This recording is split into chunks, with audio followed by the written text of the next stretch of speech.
Agar mendapat update novel dari kami, tolong di-subscribe. Bab 3261.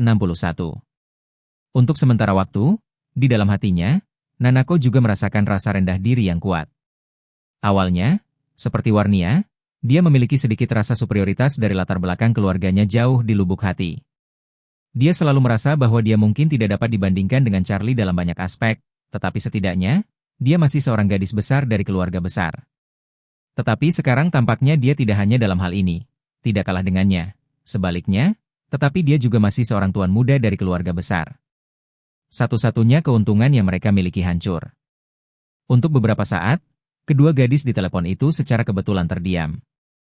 Setelah waktu yang lama, Nanako yang memimpin untuk memecah kesunyian dan berbicara. Saudari Warnia, saya telah menyelidiki secara singkat beberapa dari dua keluarga ini ketika keluarga Su dan keluarga Wade ingin bekerja sama dengan keluarga kami. Sepertinya di antara putra parubaya keluarga Wade di generasi ini, memang ada satu orang yang hilang sejak lama. Jika dia benar-benar tuan muda dari keluarga Wade, kemungkinan besar dia adalah putra orang ini. Warnia sebenarnya hanya tahu sedikit tentang keluarga Wade. Keluarga besar ini sangat peduli dengan perlindungan privasi mereka. Jadi, selain keluarga lokal di Eastcliff, kurang lebih memahami situasi mereka, keluarga non-lokal hanya samar-samar memiliki gambaran umum. Detail yang lebih dalam tidak mereka ketahui. Apalagi Changi meninggal di era itu, penyebaran informasi masih sangat terbelakang, masyarakat awam memahami berita hanya dalam dua cara, satu lewat televisi, satu lewat surat kabar. Dan televisi pada saat itu, hampir jarang menayangkan ulang berita, belum lagi platform video internet untuk membantu mereka menyimpan file video. Jadi ini berarti bahwa jika berita baru mulai terekspos ketika Anda melewatkannya, Anda mungkin tidak akan pernah memilikinya. Kesempatan untuk melihat. Karena itu, Warnia tidak tahu berapa banyak anggota keluarga Wade yang ada, siapa nama masing-masing, apalagi salah satu dari mereka telah menghilang 20 tahun sebelumnya. Jadi dia berkata kepada Nanako, saya belum pernah mendengar tentang situasi internal keluarga Wade, jadi saya tidak yakin siapa putra dan putri setengah baya mereka yang menghilang. Nanako berkata, tidak perlu, saudari Warnia. Warnia bertanya dengan bingung, apakah kamu tidak ingin tahu lebih detail? Nanako tersenyum tipis dan berkata dengan serius, karena Charlie tidak mengatakan hal ini, itu membuktikan bahwa dia tidak ingin kita atau orang lain mengetahui hal ini, kita semua adalah orang yang telah menerima bantuan darinya, kita tidak bisa hanya mengorek rahasianya. Hanya karena kami ingin memuaskan rasa ingin tahu kami sendiri. Warnia membeku, lalu menghela nafas dan berkata pelan, kamu benar. Masalah ini tidak boleh kita gali terlalu dalam. Mengatakan itu, Warnia dengan enggan mengeluh, hei, saya sebenarnya berpikir, meskipun kami memiliki begitu banyak petunjuk untuk digaungkan, tetapi belum menemukan bukti yang meyakinkan untuk membuktikan bahwa spekulasi kami benar. 9, 8 dari 10, tetapi selalu ada bahwa 1 atau 2% kemungkinan lain, yang saya inginkan, adalah paku di peti mati. Nanako merasa empati dan berkata, saya mengerti apa yang Anda maksud. Benar saudari Warnia, saya mendengar seseorang mengatakan bahwa keluarga Wade akan mengadakan upacara leluhur yang sangat agung di Festival Qingming tahun ini. Ketika Anda dapat memperhatikan untuk melihat apakah Charlie pergi ke Eastcliff, jika dia juga kebetulan berada di Eastcliff pada waktu itu, maka masalah ini akan sepenuhnya diselesaikan. Upacara ritual leluhur? Warnia terkejut dan bertanya, bagaimana kamu tahu? Nanako berkata, orang-orang dari keluarga Wade datang menemui ayah saya dan membicarakan hal-hal ini. Dikatakan bahwa mereka membeli gunung untuk feng shui mereka sendiri dan membangunnya sebagai makam leluhur keluarga Wade. Dan upacara leluhur keluarga Wade diadakan hanya sekali setiap 12 tahun, jadi ini sangat megah. Saya mengerti. Warnia sibuk berkata, kalau begitu aku akan mengawasi lintasan Master Wade saat itu untuk melihat apakah dia akan meninggalkan Aurus Hill dan pergi ke Eastcliff. Bab 3262. Upacara leluhur yang dijadwalkan akan diadakan oleh keluarga Wade dalam 20 hari ini memang menyentuh banyak orang. Tidak hanya keluarga Wade di Eastcliff, tetapi juga cabang-cabang keluarga di seluruh tanah air bahkan dunia mulai mempersiapkan upacara pemujaan leluhur ini sejak dini. Bahkan di dalam hati Charlie, dia samar-samar menantikan upacara ini, karena dia telah lama memutuskan untuk membawa ZTNN kembali dari Suriah pada upacara leluhur ini, sehingga dia bisa secara pribadi berlutut di depan kuburan orang tuanya dan bertobat, untuk menghibur arwah orang tuanya di surga. Meski ZTNN bukanlah pembunuh yang langsung membunuh orang tuanya, namun ini adalah awal yang sangat penting bagi Charlie.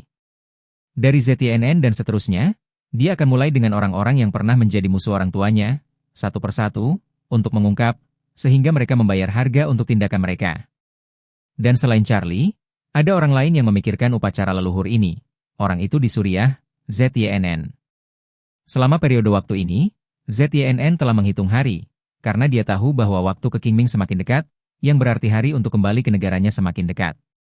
Meskipun dia juga tahu bahwa apa yang disebut kembali ke Cina sebenarnya sedang dikawal oleh Charlie ke kuburan leluhur keluarga Wade dan bersujud kepada Changing untuk mengakui dosa-dosanya, yang pada dasarnya merupakan penghinaan langsung baginya. Tapi meski begitu, dia sangat menantikan hari ini.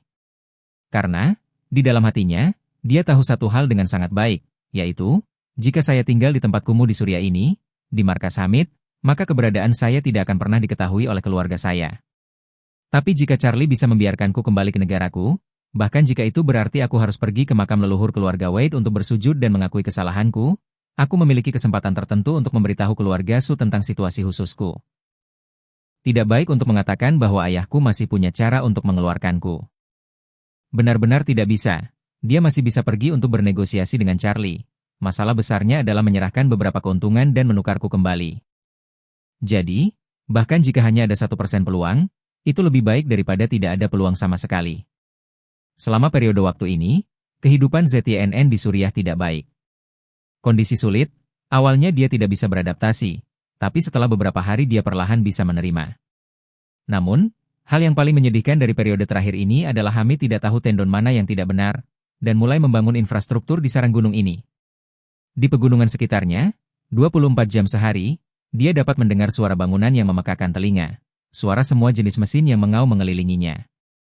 Menurut pengamatannya, sekarang Pangkalan, membangun lebih dari satu pabrik pencampuran beton, produksi beton 24 jam sehari tanpa henti, dan kemudian dengan pompa beton tekanan tinggi, satu stasiun ke lereng bukit di sekitarnya, dan di lereng bukit di sekitarnya, bahan peledak untuk membuka pergerakan gunung juga terjadi dari waktu ke waktu. Tidak mudah untuk mengatakan kapan pistol akan dilepaskan, dan kadang-kadang bahkan di pagi hari mengganggu tidurnya. Setiap kali meriam ditembakkan, disertai dengan semburan tanah yang bergetar. Ini hanya satu aspek, yang lebih menyebalkan adalah, setiap kali setelah penggunaan bahan peledak untuk membuka gunung, akan ada semburan senapan mesin berat, menderu ke langit tanpa henti.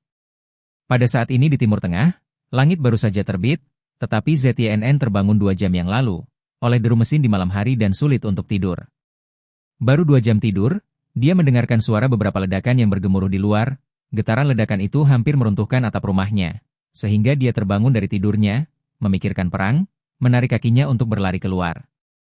Dia segera terlihat oleh seorang prajurit yang berjaga di atap seberang, yang segera mengarahkan senjatanya ke arahnya dan berteriak dengan marah. "Apa yang kamu lakukan? Jika kamu mencoba lari lagi, aku akan menembakmu." ZYNN sangat marah sehingga dia mengutuk dan berkata, "Untuk apa kamu menatapku?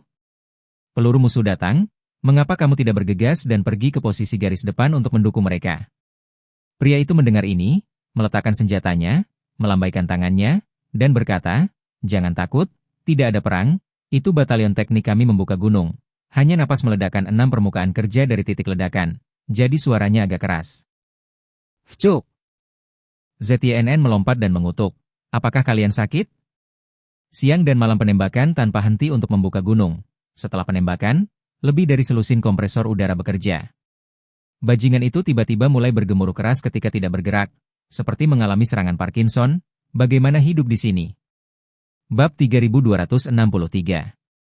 Prajurit itu melihat ZYNN melompat dengan kepala bergoyang terburu-buru dan segera berkata dengan wajah serius, "Hei!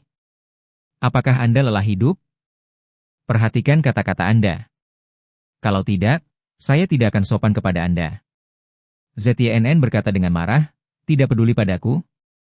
Mari kita masuk akal, setiap lokasi konstruksi, harus ada waktu dan tanggal, tidak ada yang namanya Anda bekerja membabi buta 24 jam sehari, terlepas dari siang dan malam. Di negara kita, hanya pada siang hari diperbolehkan untuk melakukan gerakan besar ini, dan ketika akhir hari, semua lokasi konstruksi harus berhenti bekerja dan beristirahat. Tapi kalian bagus, kamu bekerja tanpa henti, jika kamu terus melakukan ini, aku akan mengalami gangguan saraf." "Ambil Komandan Hamid, saya ingin menanyainya secara langsung." Prajurit itu berkata dengan suara dingin, "Saya beritahu Anda, benteng permanen dan benteng kontralereng yang kita bangun sekarang ini diperintahkan oleh Komandan Hamid sendiri, meminta kita untuk menyelesaikannya sesegera mungkin. Masalah ini sekarang menjadi prioritas utama seluruh pangkalan kami, semuanya harus memberi jalan untuk itu, belum lagi Anda, bahkan wakil komandan kami, tidak memenuhi syarat untuk dipertanyakan. Setelah mendengar ini, seluruh wajah ZYNN tercengang. Apa yang kamu katakan? Anda sedang membangun benteng permanen dan benteng kontra lereng? Betul sekali. Prajurit itu berkata dengan bangga, kami sekarang sedang membangun satu set benteng ofensif dan defensif yang kuat, dan kami juga harus menyiapkan sejumlah besar cadangan strategis terlebih dahulu. Sekarang benteng permanen kami di 4 sisi gunung, serta benteng anti lereng telah terbentuk. Jika ada sedikit waktu lagi, gunung-gunung ini akan digali dengan lubang-lubang pada di dalamnya. Pada saat itu, tidak seorang pun di seluruh Suriah akan bisa masuk dan bertarung. ZYNN mendengar, seluruh orang tercengang. Tidak heran gemuruh dan gerutuan sepanjang hari, jadi itu adalah pembangunan benteng permanen. Tak heran ada konvoi truk di luar hari ini untuk membawa barang-barang ke dalam, ternyata Hamid terlibat dalam benteng permanen, sambil membuat cadangan strategis. Hal ini membuat ZYNN bingung dan berpikir, Hamid ini, dari mana dia mempelajari seperangkat teori strategis menggali dalam-dalam dan mengumpulkan makanan? Kuncinya adalah dia adalah orang Timur Tengah yang bisa menggali lebih dalam dan mengumpulkan biji-bijian. Tetapi mengapa dia bermain dengan benteng pertahanan lereng? Ini adalah penguasaan militer kita sejak berabad-abad yang lalu. Kenapa dia mempelajarinya juga? Pemboman artileri musuh dari luar gunung membuat sulit untuk mengenai benteng anti lereng di bagian dalam gunung. Sekarang pria ini Hamid telah mempelajarinya. Sungguh keterlaluan. Apalagi, tingkat perkembangan Suriah secara keseluruhan cukup rendah, baik pasukan pemerintah maupun pasukan anti-pemerintah masih terjebak di tingkat daya tembak era Perang Dunia Kedua. Selain itu Suriah awalnya lebih bergunung-gunung dan berbukit-bukit. Melakukan set ini, saya harus mengatakan, itu sangat cocok untuk berantakan. ZYNN berpikir demikian, dan tiba-tiba muncul sosok di kepalanya. Charlie. Itu pasti Charlie. Pasti orang ini yang diam-diam mengajarkan permata tentara kita saat itu kepada Hamid. Jika ini dikesampingkan beberapa dekade yang lalu, anak laki-laki Charlie yang brengsek ini bisa ditembak mati. Bab 3264. Begitu dia berpikir bahwa Hamid sangat mementingkan masalah ini, ZYNN juga tahu bahwa Hamid sekarang telah berubah menjadi mania infrastruktur versi Suriah, dan protes semacam ini olehnya tidak akan berguna. Jadi, dia berkata kepada prajurit itu dengan kesal, anak muda, bisakah saya mendiskusikan sesuatu dengan Anda? Prajurit itu memandangnya dengan waspada dan bertanya, apa yang kamu inginkan? ZYNN berkata, saya ingin sepasang penyumbat telinga, untuk mengisolasi kebisingan, sehingga ketika Anda berbalik dan membuka gunung lagi, saya juga tidak terpengaruh. Tidak. Prajurit itu menatapnya dengan tatapan kosong dan mengeluarkan bola kertas toilet kusut dari sakunya dan melemparkannya ke kaki ZYNN dari dinding, sambil berkata, kamu bisa puas dengan ini. Persetan. ZYNN berkata dengan wajah tertekan, untuk menyelesaikan masalah sialan ini, apa yang harus kulakukan dengan tisu toilet? Bagaimana begitu menjijikan? Ini tidak seperti Anda sudah selesai dengan apa yang Anda lakukan, dan Anda membawanya di saku Anda, kan? Kamu omong kosong. Wajah prajurit muda itu merah karena marah dan dia berseru, saya mengambil sepotong ketika saya datang untuk mengubah pos saya dan memasukkannya ke dalam saku saya dengan tangan saya. Anda tidak membutuhkannya, jangan bicara omong kosong. Sana. ZYNN mendengarkan, yakin untuk membungkuk, dengan sangat hati-hati dia menjepit ujung bola kertas toilet, menyebarkannya sedikit, dan menemukan bahwa itu memang tidak digunakan sebelumnya. Menghela nafas lega, dia memasukkan kertas toilet ke dalam sakunya. Tidak takut mengatakannya, sejak dia datang ke Suriah, dia belum pernah menggunakan kertas toilet yang lembut seperti itu. Prajurit itu melihatnya memasukkan kertas toilet ke dalam sakunya dan berkata dengan wajah menghina, baiklah, aku tidak akan repot dengan omong kosongmu, cepat kembali ke kamarmu. ZYNN juga penuh ketidaksenangan, menoleh untuk kembali, tiba-tiba seluruh pangkalan berbunyi dengan sirene pertahanan udara yang menusuk telinga. Meskipun dia belum pernah mengalami perang, Estcliff sudah sering melakukan latihan pertahanan udara sebelumnya, jadi begitu suara itu keluar, dia bertanya kepada prajurit itu dengan gugup. Apa yang sedang terjadi? Apa yang sedang terjadi? Musuh datang untuk menyerang? Prajurit itu juga sangat gugup dan berkata, siren pertahanan udara belum tentu serangan udara, komandan kami telah menetapkan bahwa sirene pertahanan udara akan dibunyikan selama musuh ditemukan dalam radius 30 km di sekitarnya. Persetan?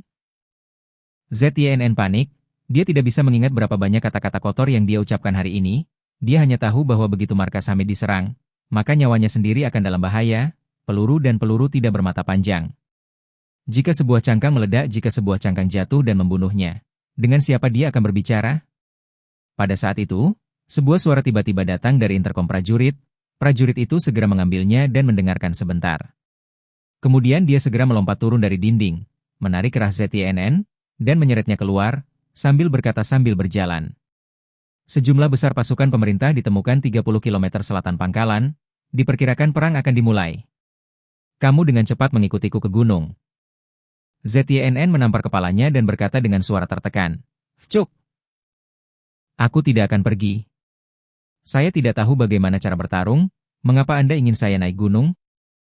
Peluru tidak memiliki mata. Kalau ada yang mengeluarkanku, bagaimana komandanmu akan menjelaskannya kepada Charlie? Prajurit itu berseru, siapa yang memintamu pergi berperang? Aku akan membawamu ke atas gunung, tentu saja, untuk membawamu bersembunyi di lubang anti lereng. Komandan baru saja memberi perintah kepada semua orang untuk memasuki lubang bak slope yang ditentukan dalam waktu 30 menit. Jika kamu ingin tinggal di sini dan mengambil cangkangnya, maka kamu bisa tinggal. Setelah mengatakan itu, prajurit itu melepaskannya, menoleh, dan berjalan keluar. Baru pada saat itulah ZYNN ingat bahwa lubang bak slope itu sendiri bukanlah sebuah benteng. Kerang-kerang itu sulit untuk mengenai lereng belakang, dan bahkan jika mereka melakukannya, mereka tidak dapat meledakkan lubang yang digali ke gunung dan diperkuat dengan beton. Karena itu, jika tentara benar-benar menyerang, pasti paling aman bersembunyi di lubang anti lereng. Memikirkan hal ini, dia bergegas mengejar prajurit itu dan berkata dengan wajah tenang, Kakak, jangan marah, aku akan ikut denganmu, oke? Bab 3265. Pada saat ini, Hamid, mengenakan seragam kamuflase, berdiri di benteng dataran tinggi paling selatan dari pangkalan, menggunakan teropong bertenaga tinggi tipe tripod untuk melihat ke selatan. 30 km jauhnya sebenarnya sangat jauh, jadi teropong biasa tidak bisa melihat. Teropong berdaya tinggi ini hanya bisa menunjukkan pandangan umum, dan jaraknya terlalu jauh, distorsi lensanya bagus, sehingga melihat sesuatu sangat sulit. Namun, dia masih melihat pasukan besar yang maju ke arahnya di kejauhan dari bidang pandang teropong. Dia sedikit bingung, pasukan pemerintah baru-baru ini memerangi beberapa kekuatan perlawanan yang lebih besar? Kenapa mereka membebaskan tangan mereka untuk datang ke sisi mereka begitu cepat? Begitu. Dia segera menginstruksikan ajudannya. Pergi, cepat dan hubungi penjaga tersembunyi di depan, bersiaplah untuk segera melepaskan drone, dan dalam 5 menit, beritahu saya nomor mereka serta peralatan mereka. Ya, Komandan. Ajudan Hamid segera berbalik dan pergi, berlari ke dalam untuk menghubungi penjaga tersembunyi di depan melalui radio. Segera. Penjaga yang disembunyikan segera melepaskan beberapa drone udara sipil yang dibeli dari Cina. Jenis drone biasa ini dijual di Cina hanya beberapa ribu dolar. Di negara ini tidak lebih dari mainan untuk penggemar fotografi, penggemar foto udara, tetapi di Timur Tengah, peran strategis benda ini sangat kuat. Pertama-tama, ia terbang tinggi. Setelah sedikit modifikasi, ia dapat terbang hingga ketinggian 1 atau 2 km, peta dapat mencapai hampir 10 km di tempat terbuka. Kecepatan penerbangan dapat mencapai 60 hingga 70 km per jam. Kuncinya adalah badan pesawat asli sepanjang telapak tangan. Ketika terbang di langit dengan ketinggian ratusan ribu meter, secara kasat mata ia tidak terlihat, dan seseorang tidak dapat mendengar suara terbangnya, sehingga cocok untuk digunakan dalam pengintaian medan perang. Jika dihadapkan dengan peralatan modern yang canggih, hal ini tentu tidak berguna. Sebelum naik dapat ditemukan dan dipukuli. Tetapi jika bagian depan adalah pasukan bermotor biasa, pihak lain benar-benar dapat dipertahankan. Jadi, drone jenis ini banyak digunakan di bidang militer di Timur Tengah. Begitu beberapa drone mengudara, ukuran kekuatan musuh dengan cepat dilacak. Ajudan melapor kepada Hamid, Panglima. Ukuran pasukan lawan adalah sekitar 8.000 orang, dengan 10 kendaraan lapis baja, 36 howitzer derek, ditambah sekitar 60 truk pengangkut dari berbagai jenis, dan pengintai di depan mengatakan bahwa sepertinya itu harus ditarik 152 mm buatan Rusia howitzer. Sial. Hamid mengutuk, itu adalah daya tembak dari 2 batalion artileri sialan. Apa yang mereka inginkan? Apa yang mereka coba lakukan? Meledakkan kita? Saat dia berbicara, wakil komandan bergegas masuk, terengah-engah, Komandan, saya baru saja mendapat kabar bahwa tentara pemerintah telah menyewa 10,000 tentara bayaran dari kelompok tentara bayaran luar negeri yang disebut Front Bencana. Dikatakan bahwa 10,000 tentara bayaran ini sangat kuat dan telah menaklukkan beberapa pasukan anti pemerintah satu demi satu. Termasuk Hafiz yang dulu menjalin hubungan baik dengan kami, 2 malam lalu bahkan dia bersarang. Hamid tercengang. Apa? Hafez terbunuh? Kenapa aku tidak pernah mendengar tentang ini? Wakil komandan berkata dengan canggung, semua orang tersebar di jurang, tidak ada informasi, dan kami baru-baru ini bekerja keras untuk infrastruktur, kami tidak punya waktu untuk peduli dengan luar. Hamid buru-buru bertanya lagi, dari mana asal mulanya Fronca Tachlismik itu?